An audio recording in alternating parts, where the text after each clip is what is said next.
The holiday rush at JFK Airport was in full swing. The terminal buzzed with travelers dragging overstuffed suitcases, some maneuvering through the crowds in a hurry, others exhausted from long layovers. Among them stood Daniel Carter, a tall, well-built black man in his early 40s.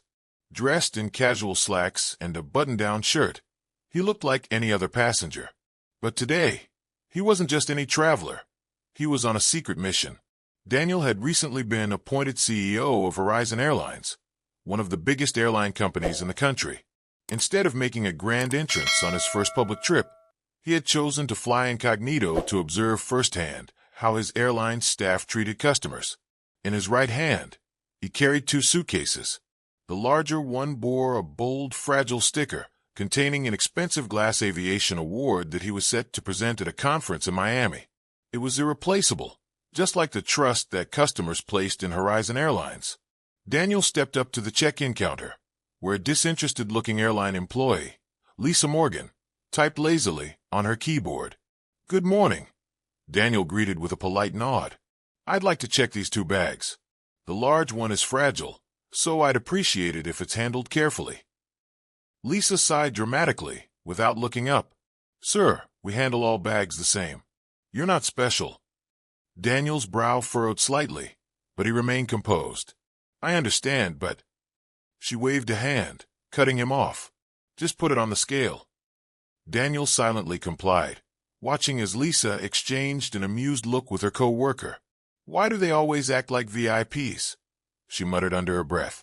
Daniel pretended not to hear. Instead, he took his boarding pass and walked away, filing away everything he had just witnessed. Behind the counter, Lisa quickly forgot about the exchange, moving on to the next passenger. Meanwhile, Tom Richards, a senior baggage handler, grabbed Daniel's suitcase from the conveyor belt. Tom was known for his laziness. He had been with the company for 10 years, but took pride in cutting corners and breaking rules. He glanced at the bright, fragile sticker on Daniel's bag and smirked. "Oh, another one of these," he muttered. With zero regard, he flung the suitcase onto the conveyor belt with a careless toss. Thud! A faint crack sounded from within. Tom's coworker, Mark Evans, flinched. "Damn, man, that didn't sound good." Tom shrugged. "Whatever. It's not like these people own the airline." Mark Evans chuckled, shaking his head. The chain of negligence continued, with bags being thrown around like sacks of potatoes. Sitting near the boarding gate, Daniel silently watched the ground crew loading luggage onto the plane. His sharp eyes noticed how they flung suitcases into the cargo hold without care. His jaw tightened. That could be someone's wedding dress, someone's medical equipment, someone's memories. But they didn't know who he was. Not yet. Daniel boarded the plane, taking a seat in first class. Even here, he noticed issues. Flight attendants barely smiled. Some passengers were ignored, and others received eye rolls when asking for assistance. A woman seated near him sighed. "This airline service has gone downhill," she muttered. Daniel made a note. This wasn't just a baggage handling problem. It was a cultural problem. He was determined to fix it from the top down. Upon landing in Miami, Daniel retrieved his bags. The large suitcase was scratched and dented. The fragile sticker was barely hanging on. His stomach sank. Opening it near the baggage claim, his worst fears were confirmed. The glass award was completely shattered. A slow, deep breath filled his lungs. He had seen enough. Daniel approached the ground supervisor and made a simple request. "I'd like to meet with the check-in staff and baggage handlers immediately." Though puzzled, the supervisor obliged. Within minutes, Lisa, Tom, and several others were called into a small conference room at the airport. They walked in, confused and annoyed, wondering why they were called in for what they assumed was a routine day. Then Daniel walked in. This time, he wasn't in casual clothes. He was dressed in a sharp, tailored suit, his presence commanding the room. Two senior executives from Horizon Airlines accompanied him. Lisa's eyes widened in horror. Tom fidgeted nervously. The room fell dead silent. Daniel took his place at the head of the table and calmly spoke. "Good evening.